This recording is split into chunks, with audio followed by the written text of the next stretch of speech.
24ஆம் அதிகாரம். இயேசு வாயினாலே அவர் வருகை பற்றி சொல்லுகிற காரியங்கள் முடிந்த அளவுக்கு நான் ஒன்றொன்றாய் கொண்டு போகிறேன். போகையில் அவருடைய சீஷர்கள் தேவாலயத்தின் கட்டடங்களை அவருக்கு காண்பிக்க அவரிடத்தில் வந்தார்கள். இயேசு அவர்களை நோக்கி, இவைகளை எல்லாம் பார்க்கிறீர்களே, இவ்விடத்தில் ஒரு கல்லின் மேல் ஒரு கல் இராதபடிக்கு எல்லாம் இடிக்கப்பட்டு போகும் என்று மெய்யாகவே உங்களுக்கு சொல்லுகிறேன் என்றார். பின்பு அவர் ஒலிவ மலையின் மேல் உட்கார்ந்திருக்கையில் சீஷர்கள் அவரிடத்தில் அவர்கிட்ட வந்து, நீ என்னமோ சொல்ல வருகிறே ஆண்டவரே என்று கேட்க வருகிறார்கள். பின்பு அவர் ஒலிவ மலையின் மேல் உட்கார்ந்திருக்கையில் சீஷர்கள் அவரிடத்தில் தனித்து வந்து, இவைகள் எப்போது சம்பவிக்கும்? உங்களுடைய வருகைக்கும் உலகத்தின் முடிவுக்கும் அடையாளம் என்ன? உன்னுடைய வருகைக்கும் உலகத்தின் முடிவுக்கும் அடையாளம் என்ன?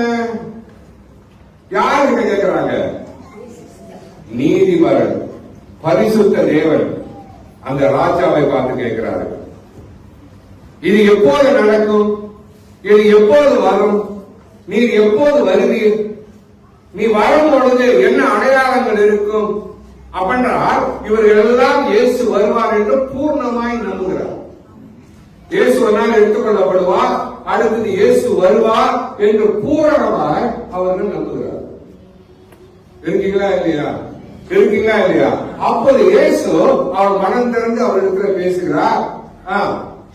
இயேசு அவர்களுக்கு பிரதியுத்தரமாக, ஒருவனும் உங்களை வஞ்சியாதபடிக்கு, ஒருவனும் உங்களை வஞ்சியாதபடிக்கு. It's a very powerful statement. ஒருவனும் உங்களை வஞ்சிக்காதபடிக்கு ரொம்ப கவனமா இருங்க. அப்படின்னா ஃபுல்லா வஞ்சிக்கப்படுகிறவர் சொல்றது யாருக்கிட்ட? கிறிஸ்துவை நம்புகிறவர்கள், கிறிஸ்துவை அறிந்தவர்களிடத்துல, ஞானசாரம் எடுத்தவர்கள் மத்தியில. ரைட்டா இல்லையா? இப்ப அவங்க அப்போ சிஷியர்கள ஞானசாரம் எடுத்தாங்களா இல்லையா? எடுத்தாங்களா இல்லையா? அப்ப அவங்ககிட்ட சொல்றாரு, கொஞ்சம் கவனமா இருங்க கண்ணுங்களா, வஞ்சிக்கப்படாமல் காத்துக் கொள்ளுங்கள். என் வருகை என்பது வித்தியாசமானது. அது கிட்ட என்னென்னலாம் நடக்கும் அப்படின்னு கொஞ்சம் கவனமா இருங்க. ஏன் வஞ்சிக்கப்படாம இருங்க? ஏனெனில் அநேகர் வந்து நாமத்தை தரித்துக் கொண்டு, என் நாமத்தை தரித்துக் கொண்டு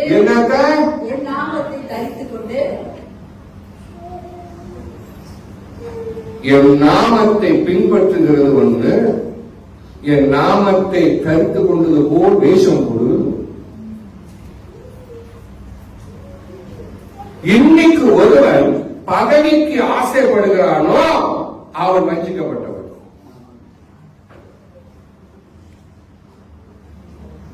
வெரி சிம்பிள்.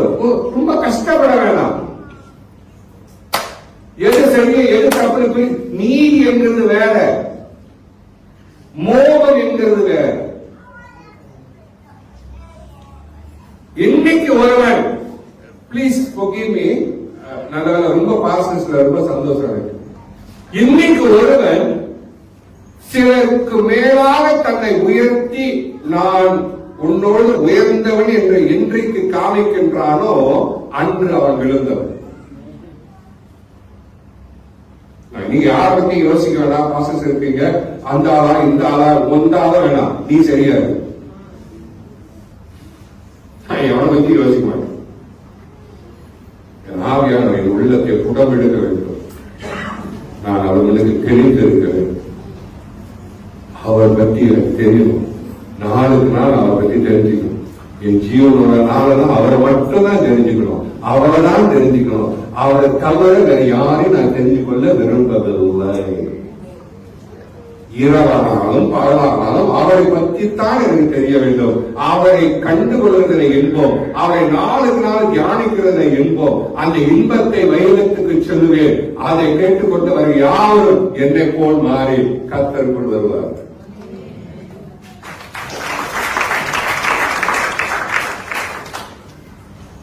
அவ இன்னைக்கு, அதனாலதான் நான் சொன்னேன், நான் அஞ்சிருக்காரன். ஏன் அஞ்சிருக்காரன்? நான் அஞ்சலியில இருந்துதான் ஊழியத்தை ஆரம்பிப்பேன். அஞ்சலியில இருந்துதான் மக்களை சந்திப்பேன். Praise the Lord. அந்த நாட்கள்ல கிருபா ரேஸ் எல்லாம் குளம் போகும்போது எங்க சுத்துறீங்க? சத்தமா சொல்லு. அஞ்சலியில தானே? எங்க சுத்துறீங்க? கடற்கரையா உட்காந்து கோபி குடிச்சிட்டு அந்த அஞ்சலி தானே? என்ன அப்படி ஒரு கேவலம் அனுப்பும் போது எங்க போனீங்க? கடற்கரையா போனீங்க. அது அஞ்சலி தானே? கடற்கரையா போய் கோபி குடிச்சிட்டு யாரையாவது கர்த்தர் அனுப்புவாரா அவனை பார்த்து யாராவது வந்தாங்கன்னா அவங்ககிட்ட ஏதாவது தேவ அன்பதை பத்தி சொல்லி ஜபித்து சபருக்கு ஜபித்தீங்களா? அஞ்சலியில ஜபிச்சீங்களா? நீ அஞ்சலியில நிக்கிற வரைக்கும் ஆத்துமாக்கள் வரும். அஞ்சலியில இருந்து கொஞ்சம் 5 அடி ஏறினீங்கன்னா ஒண்ணு வராது.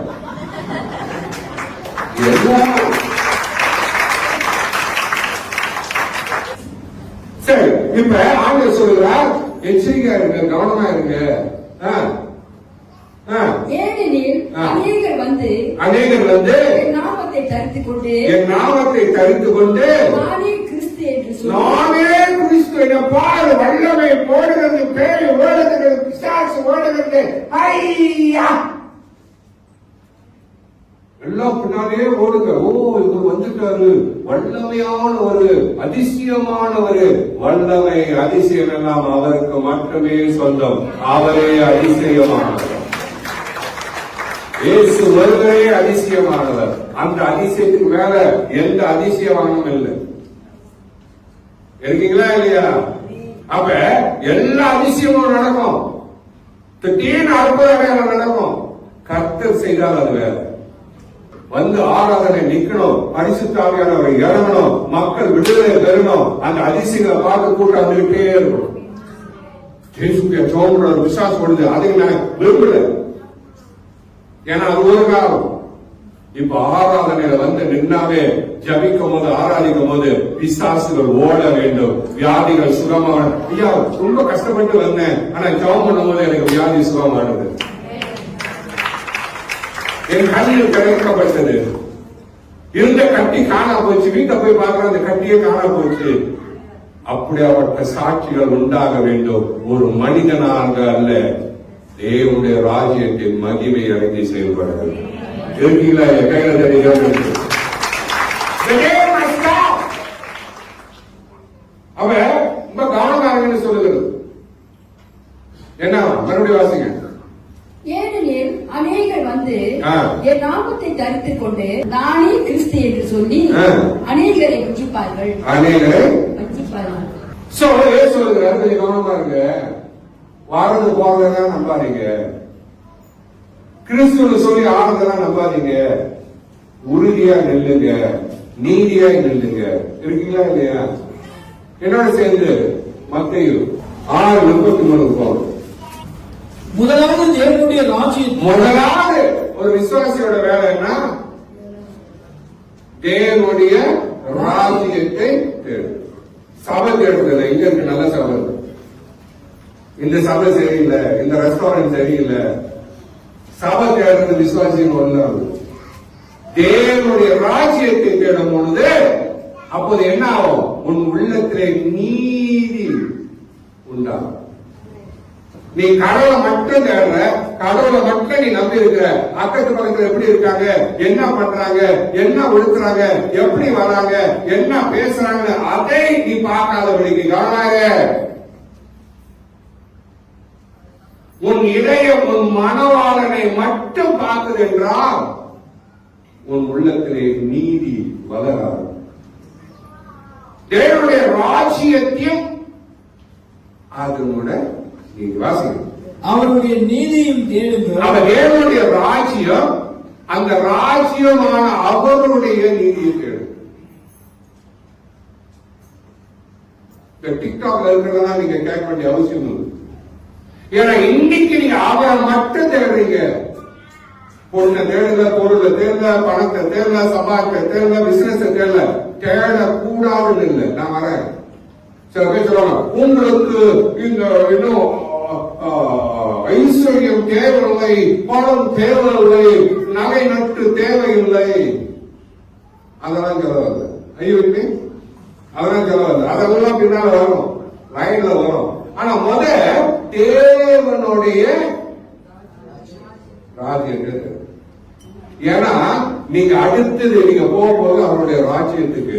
அப்ப அவரோட ராஜ்யம் இங்க வரணும்னா அங்கே நீதி மலர வேண்டும். நீதி மலர வேண்டும். யாரை பத்தி நான் எவனை பத்தி பேசுறான்? நீ உன்னை வளர்த்துக்கொள். ஆல் திஸ் இயர்ஸ் என்னை வளர்த்துக் கொள்வதில் தான் நான் நாட்டம் செலுத்துகிறேன். ஏன்னா எது நடந்தாலும் அவருக்கும் எனக்கும் இருக்கிற உறவு பாதிப்பு வரவே.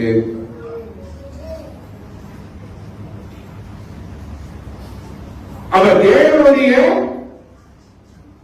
முதலாவது தேவனுடைய ராஜ்யத்தையும் ராஜ்யத்தை தேடுங்க. சேர்ச்சை தேடாது. நீங்க ரொம்ப கூட்டம் வந்து சேர்ச்சை விட்டு சேர்ச்சி போயிட்டு இருக்கு. தருதலைங்க.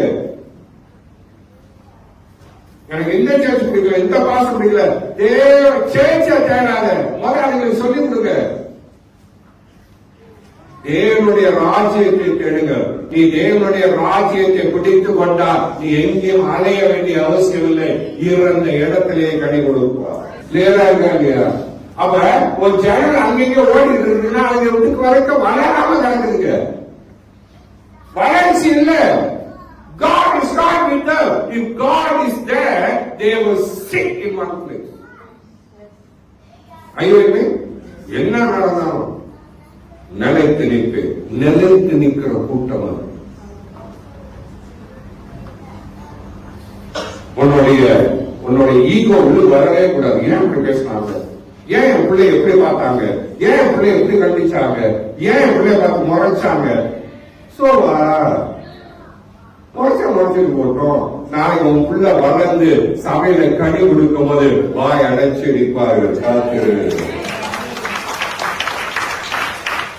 என் பிள்ளை எப்படி பண்ணிட்டாங்க, என் பிள்ளை அப்படி பண்ணிட்டாங்க. அப்படி பேசுனா நாளைக்கு உன் பிள்ளை உனக்கு பண்ணும் பாரு. உன் பிள்ளை உனக்கு பண்ணும் பாரு. அப்ப வடிக்கும் பாரு.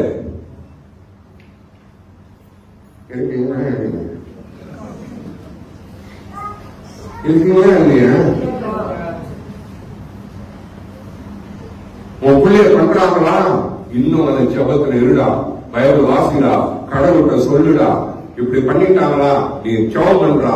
நாளைக்கு இதே சபையில நீ உயர்ந்து நிற்படா. கர்த்தரை வச்சிருப்பாரா அப்படின்னு நான் உற்சாகப்படுத்து.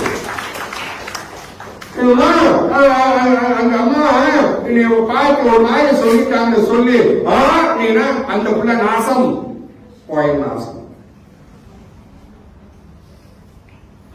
அது வந்து சொல்லும் போதே உடனோ ஒரு வாசம். பிள்ளைங்க வந்து கம்ப்ளைண்ட் பண்ணும் போது என்ன கொடுக்கணும்? என்ன கொடுக்கணும்? வாசம் கொடுக்கிறீர்கள் என்றால் அம்சமா இருக்கும். புரியுதா? சின்ன சின்ன காரணத்துக்கெல்லாம் முடிஞ்சு தீட்டு ஏன் இப்படி என் பிள்ளைய மட்டும் ஒரு மாதிரி பார்த்துட்டு அதெல்லாம் உன் நினைப்பு, உன் பொழப்பு, உன் கேடு கட்ட எண்ணமும் இதயமும் விட்டு பார். என் கைகளிலே வளரும் பார் தங்கம் போல. அப்ப தேவனுடைய ராஜ்யத்தும் அவருடைய நீதியும். That's all you have to do.